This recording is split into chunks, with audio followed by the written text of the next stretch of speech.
we are getting ready here for a huge adventure back in time. But before we get started, I want to invite you to let us know where you're joining in from in the chat. You can also send us your questions, comments, and our friends from Scholastic will respond to as many as they can. And teachers, parents, everyone watching, have your cameras ready because we will have a chance to take a selfie with our special guest. And now, 10, are you all ready? 9, 8, 7, 6, 5, 4, 3, 2, 1. Hello from the Scholastic office in New York, and welcome to today's Flip event. I'm your host, Jadika Savi-Jalaba from Team Flip, and today, the New York Times best-selling author of I Survive series, Lauren Tarshis, is going to take us with her for a thrilling journey into history and science. And together we will explore the Wellington Avalanche of 1910, which is America's deadliest avalanche and train tragedy that changed transportation history forever. So let's get going. Hi, Lauren, how are you? Lisa, I'm so happy to be here. Hi, everyone. Thank you so much for joining us. So Lauren, before we begin, can you tell us a little bit more about the virtual field trip? Why is it so important for everyone watching today to join us on this adventure? Well, I have now written 22 I Survive books and counting, and dozens of articles for Scope and Storyworks, our amazing Scholastic magazines. And I do so much research. I meet amazing people. I travel to these fascinating places, and I'm always thinking in my dreams that I want to bring all my readers with me to meet these people, see these just unbelievable places that I get to travel to. And that's what we're doing today. So I am so grateful to the entire team who helped us pull this together, and to you for being here with me. Oh, thank you for having me. I am super excited, especially as a former history teacher. I get to travel back in time with Lauren Tarshis, and I know for sure all of the students who are watching are too. So we have classes tuning in from so many places around the world. How about we check and see? Wow, we have students joining in from the United States, Canada. I'm going to wave to them all. England, Wales, India, Mexico. How about we give some shout outs? So I would love to give a shout out to Miss Schwanekamp's class in Indiana, Miss Killian's class in Pennsylvania, and Mrs. Gonzalez's class in Texas. And let's give a shout out to all of the amazing Scholastic magazines, plus readers and teachers, because I feel like you're all part of our family. Well, welcome everyone. And I think that it's time for us to join you on this virtual field trip. Are you ready? Of course I am. Scholastic and I Survive presents Adventures in History, the Wellington Avalanche, 1910. What a deadly avalanche and train disaster can teach us about history, science, and courage. Hi, readers and teachers. I'm Lauren Tarshis, author of the I Survive series and editor-in-chief of Scholastic Magazines Plus. More than 100 years ago, high in a mountain wilderness, two trains were caught in the deadliest avalanche in American history. The disaster, known as the Wellington Avalanche, made news around the world. It's also the subject of my latest I Survive book and Scholastic Magazines Plus articles. And today, I'm going to take you to the scene of the disaster. We're going to venture high into the Cascade Mountains of Washington State to walk in the footsteps of the avalanche survivors and climb down a cliffside to where wreckage of the trains still remains. But first, let me take you back to that time. 1910, over a century ago, when new inventions and ideas were changing the world. The first radios, the first cars, the first airplanes, and even a machine to wash your clothes. Another huge change was how people traveled long distances. Not long before, traveling across the United States took months and months. Early cars were sharing city streets with horses, but there were no highways. In 1910, long-distance travelers had a much better way to get around. No matter where you wanted to go, you could take a train. And that months-long journey across the United States, by train, it was shortened to less than a week. Trains crisscrossed almost every part of the U.S., including some of the most wild, dangerous places in the country, like the Cascade Mountains of Washington State. That's where the Wellington Avalanche happened on March 1st, 1910. 2 trains, one for passengers and one for mail, set out from the city of Spokane in eastern Washington State. The trains were heading west over the Cascades, bound for Seattle. About 6 hours into the trip, the trains were caught in a ferocious blizzard and became stranded for days with the passengers inside. On the 6th day, nature's fury came crashing down, crushing the trains, and most of the passengers were lost.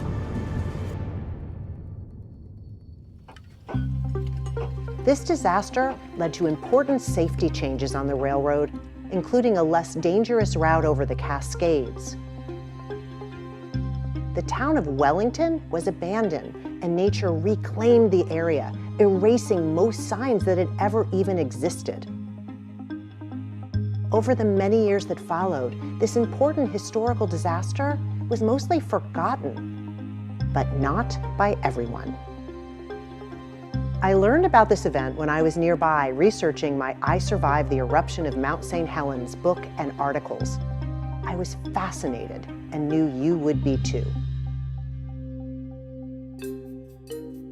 All of my I Survived books and Scholastic magazine articles are about different topics, but my research process is pretty much the same. First, I read all I can. I visit libraries and museums and study newspapers and photographs from the time of the disaster. But my favorite part of the research process is when I can actually travel to the place I'm writing about, to learn from historians and scientists, and walk in the footsteps of my characters, to bring them to life in a way that will feel realistic to you. But how would I find Wellington? It's high up in the mountains, deep inside a thick forest. The train tracks and buildings were torn down decades ago because the train line over the Cascades was moved to a safer area. But as I discovered, not all traces of Wellington had vanished, if you know where to look. See where those rocks are sticking out right there? That's the last leg of the East Switchback going up towards the summit. Luckily, I found the perfect guide for this trip, Martin Burwash. Martin knows more about the Wellington disaster than almost anyone on the planet. He's even written a book about it. It's really gotten overgrown since the last time I was here. As Martin and I began heading down a bumpy dirt road, I was struck by how peaceful this forest felt. But in the wintertime, I knew that this is actually a forbidding wilderness. Avalanches were a constant challenge for the trains chugging through here in the early 1900s, and they're still a threat today. In fact, we had barely driven a mile before Martin stopped the car to point out signs of a recent avalanche. What you can see is from clear atop the mountain, the snow came loose, and you see how it scoured the hillside here, and you can see how the trees are all bent over from the avalanche. But this would be very similar to what it looked like after the Wellington Avalanche once the snow melted. We headed deeper into the forest, and soon we found ourselves on the old railroad line. It's a hiking trail today known as the Iron Goat Trail. Some parts are closed off because they're too dangerous. Soon enough, we came to what looked to me just like an area of thick forest. But Martin stopped me. We'd made it to Wellington. I looked around the wilderness, struggling to picture how this could have ever been a bustling little railroad town with a station, tracks, and dozens of buildings. But Martin has been here so many times, and he has a clear picture in his mind of where everything was. He showed me what remained of the tracks and where the buildings once stood. We walked down a few hundred yards to where the trains were stranded. We're standing right here, which would put the tool house and the depot right where these trees are right here. Now the Valence Hotel, where the passengers ate, it would be on the other side of these trees. Yeah, when I was writing the scene where Jamie's hiding in here, I kept trying to think how far away. It was a long way. Yeah. As I stood there, I thought of the real people I had discovered in my research.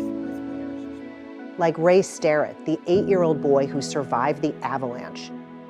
He was the focus of my magazine articles. And Joseph Pettit, the conductor who had done so much to bring comfort to the passengers trapped on the train.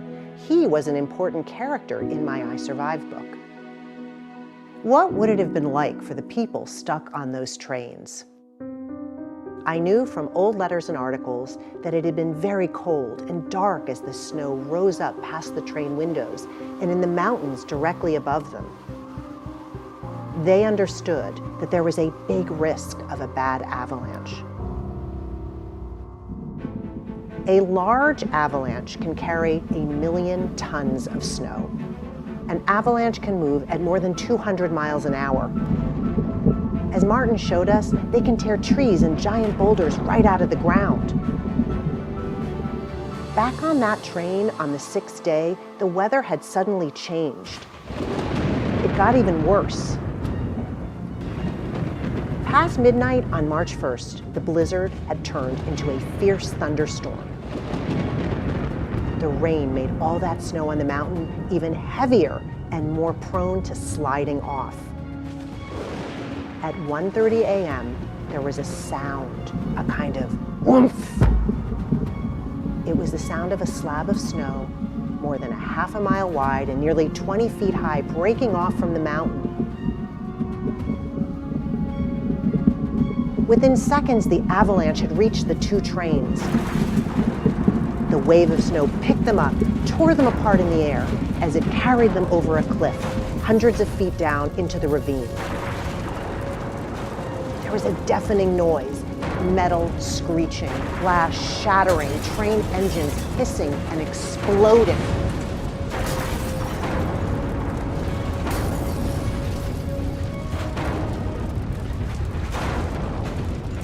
And then it was all over.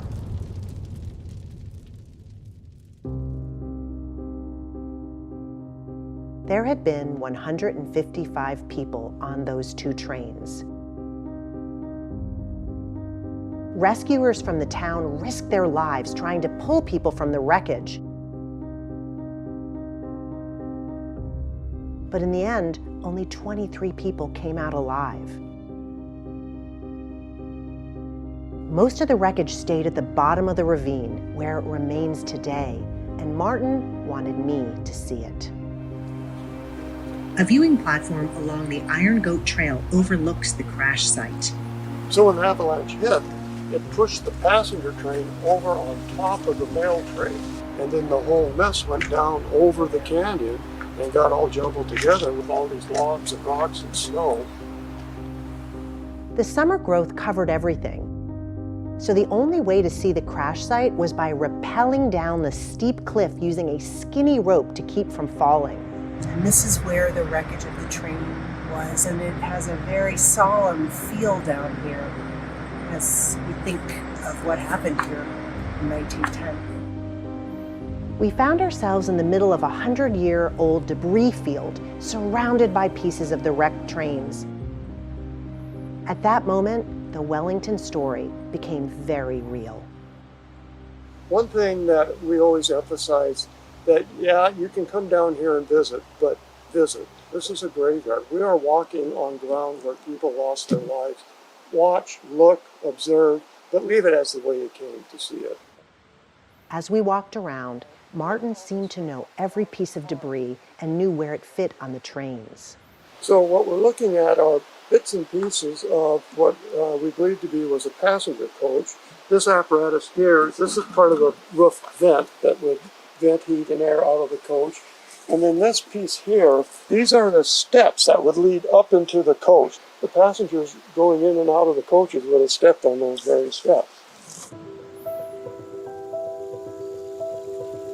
We stayed down there a long time, looking at the wreckage, listening to the sounds of the rushing water and the birds singing, thinking about all that had happened here and the passengers who didn't make it. Who can we blame for this disaster? This is something that Martin and I kept talking about.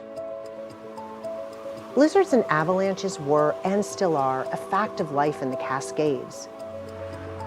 The company that owned the trains, the Great Northern Railway, prided itself on being able to keep the trains running through the fiercest of storms. But this blizzard was different. The snow just wouldn't stop, and the railroad's blizzard procedures failed. They had run trains back and forth through Wellington and over the Cascades thousands of times, and had used well-tested methods for clearing the tracks of snow. But in 1910, they didn't have the weather prediction tools we have today. There was no way of knowing that the blizzard would be so fierce and would last so long. Well, I think you cannot help but think about just the tremendous power of Mother Nature. And no matter how big and fancy and computerized our machines are, Mother Nature is still going to have the upper hand. We spent the rest of the day walking along the train line, under the big concrete sheds the railroad built after the disaster to try to protect trains from avalanches. We went to a place called Windy Point. This is where some passengers who had managed to escape the train before the avalanche hit could see the sparkling lights of the town of Scenic thousands of feet below. To get there, they had to slide down the mountainside on their coats. It was a miracle, but all of them made it. This is so steep.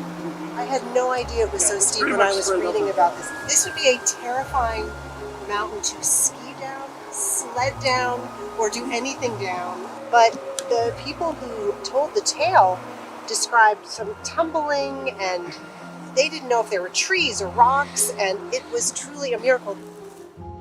After a long hike out of the forest, I said goodbye to Martin. But there was one more place I wanted to visit. The Evergreen Cemetery is about an hour from the disaster site, a beautiful resting place overlooking the mountains. This is where some of the victims of the Wellington Avalanche were buried, including Joseph Pettit, the conductor.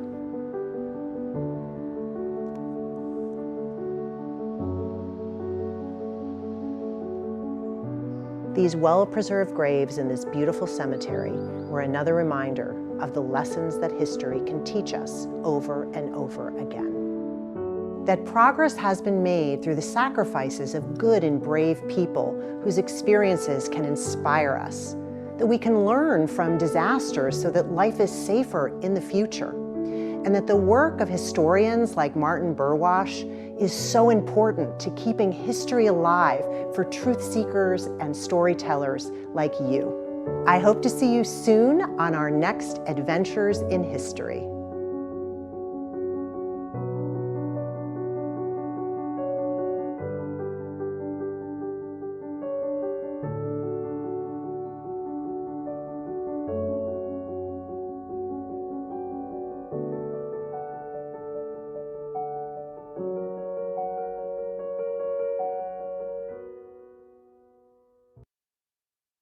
Wow. What'd you think? The words, I can't even find the words, but I felt like I was there with you and Martin. I felt like I was taking those same exact steps. And I read your book as well, right? But it's totally different to be able to experience that voyage, that adventure. And so what's your biggest takeaway from that experience? Well, you know, I'm so glad that you liked it. It was wonderful to be able to kind of sit with you and imagine that we were back there together and that all of us were together exploring that. so much about that. I know, these trips are unforgettable. I think what touched me most was definitely spending time with Martin. He's one of many people all around the world who really see it as their duty to keep these stories alive and to help writers like me and students like you understand what we can learn from history. So I think that is, I certainly will never forget Martin. Well, I definitely will not forget this adventure. And I am so glad that you and I would have more time later to further discuss this awesome adventure. I know we are going to be talking about it. And that's actually, I really wanted to say to all of you kids and teachers that, one of the goals when I'm writing my I Survive books is that these sort of open doors in your mind, like spark curiosity and inspire questions that you're going to have, that these really start a journey of learning. Just like I hope this virtual field trip made you ask questions of yourself. And you can now explore those questions on your own in your classroom or at home. And of course, then I'll want to hear all about what you learn.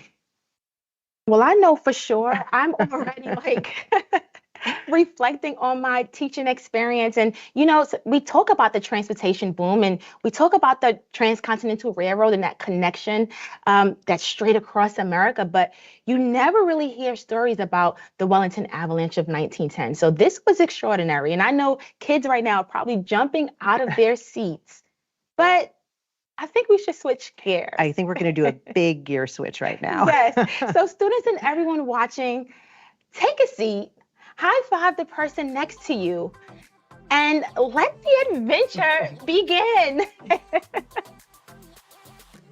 So,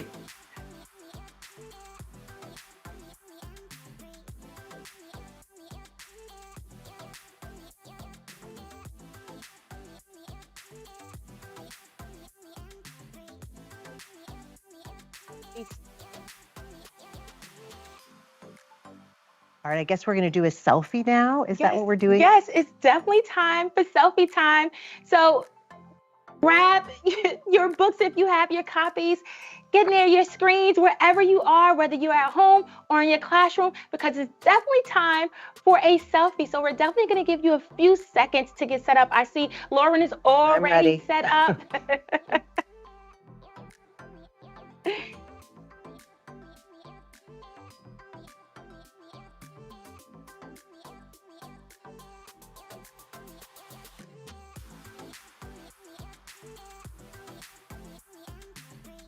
Okay, I'm ready.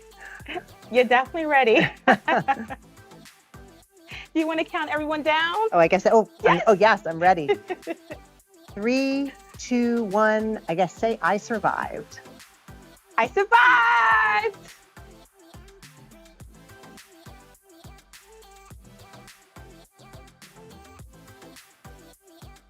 So I hope everyone out there is having a good time and learning a lot. We love to see your selfie, so please post and tag us on Twitter at Microsoft Flip, at Lauren Tarshis, and at Scholastic. I wish I could see everyone. So I wish I could be a part of a selfie with all of these kids and teachers out there. Can you arrange that? I hope so. I hope we can arrange it. Let's make it happen. Let's make it happen. Let's make it happen. And now on to your questions. Our first question is coming directly from the chat. Miss Murray's 5th graders from New York, and they're just wondering, have you always wanted to be an author? That is a great question. Thank you for that.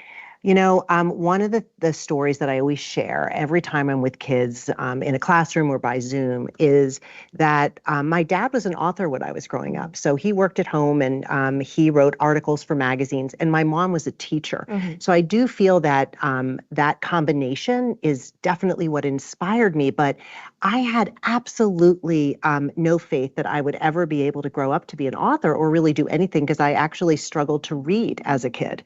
So I always want to share that story because I want you all to understand and that you don't have to have any idea of what you are good at now or what you even want to do. I was very old when I finally published my first book for kids. It took me 10 years to even learn how to write a book for kids. So I was definitely inspired, but I think that it's a journey.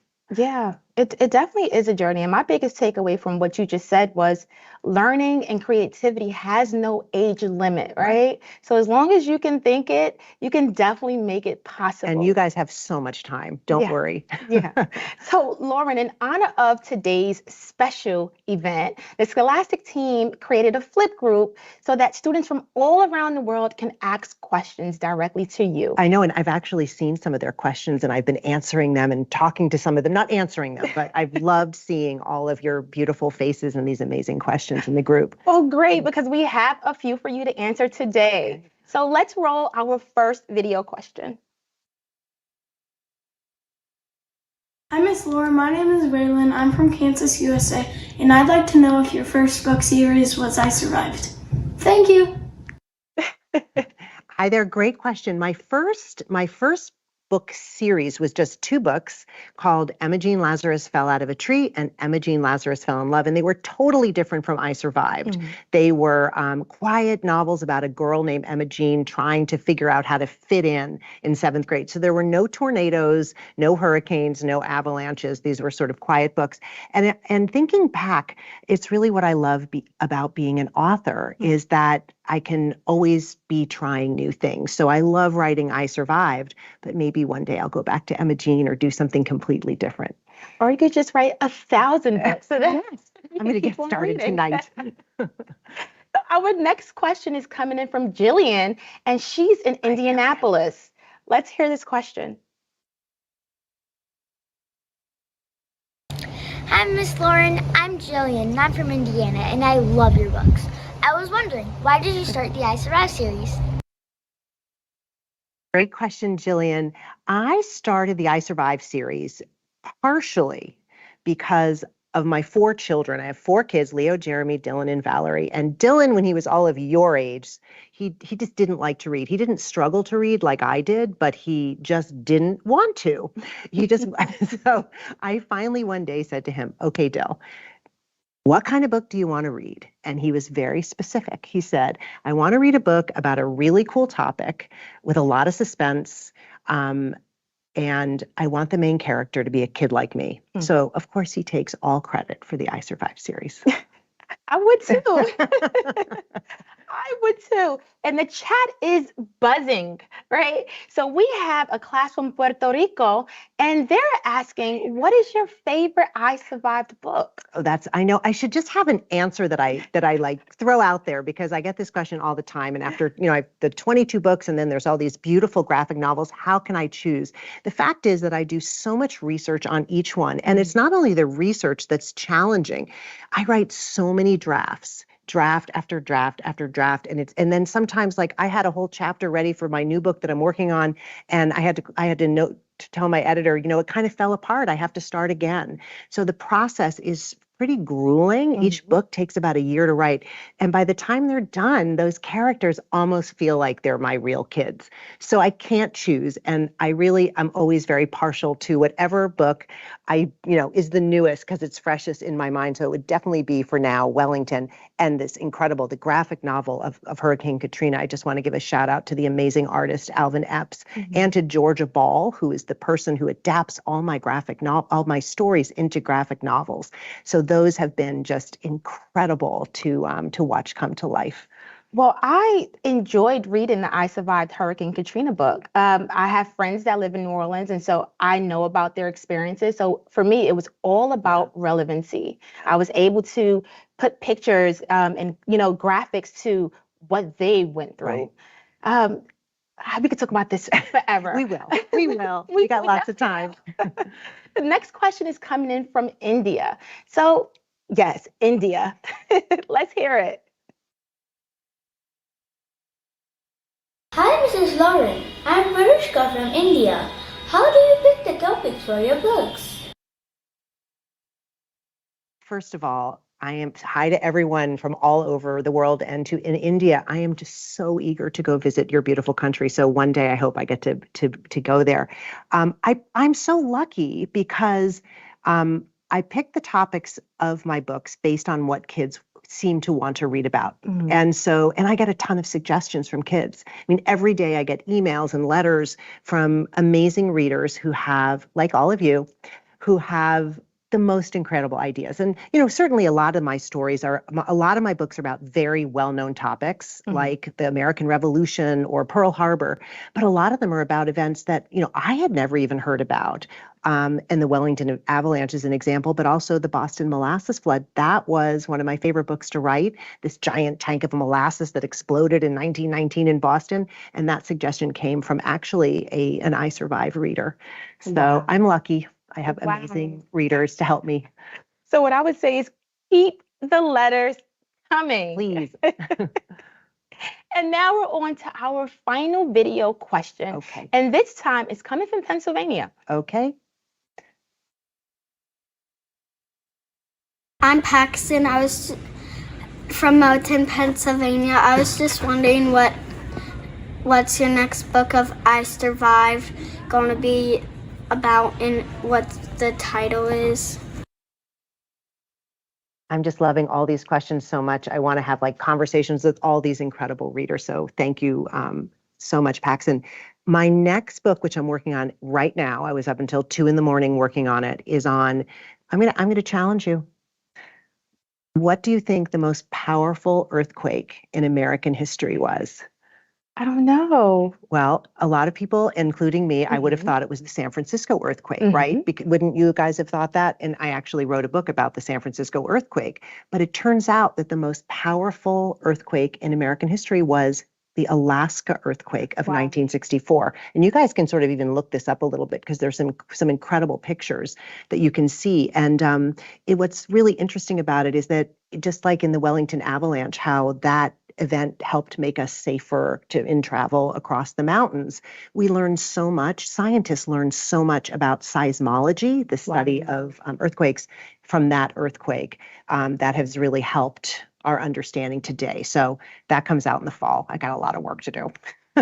I'm ready. I'm at the edge of my seat. Okay. Did you all notice I changed? I'm going to enlist you. Yes, but once again, you're telling stories that are not really discussed or shared, right? Because even when I was teaching about Alaska, it's usually oil or the iron ore that you can find there, or World War II.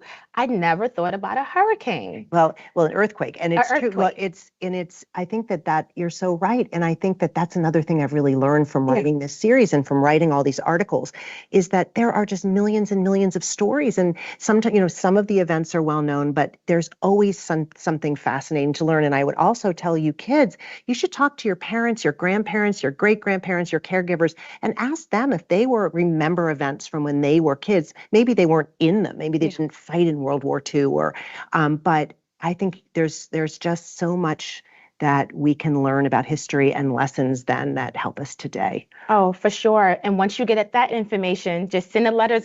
Yes, thank you. I'll be waiting. Lauren, before we wrap up, we have prepared a fun challenge just for you. A challenge. I'm ready. You have to get ready because it's about to be crunch time. So the way this is going to work is that you will have 2 minutes on the clock and a sentence will pop up on the screen and you would have to finish that sentence. We're going to see how many of these prompts you're able to answer in 2 minutes. Can the kids help me? Can I ask for help? The kids can help you. Yes, the more the merrier. Okay, all right, I'm ready. Are you ready? I'm totally ready. All right, then it's officially crunch time.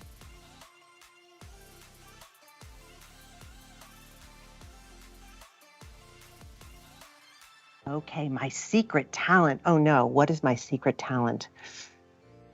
Okay. I can actually very often tell you what time it is without actually looking at a clock. Are you impressed? It's magic. Okay. My favorite food is very easy. It's pizza. And if you throw some sausage and mushrooms on that pizza, I will be very happy. That's an easy one. Many people are surprised to learn that. Oh, something about me. I was born in Albuquerque, New Mexico, and I can spell Albuquerque. So if any of you are from New Mexico, I have a special place in my heart for all of you. What inspires me most as a writer? Well, that is so easy because it's all of you. You teachers, you readers, you just make me so happy, and I feel so lucky to be a part of your world.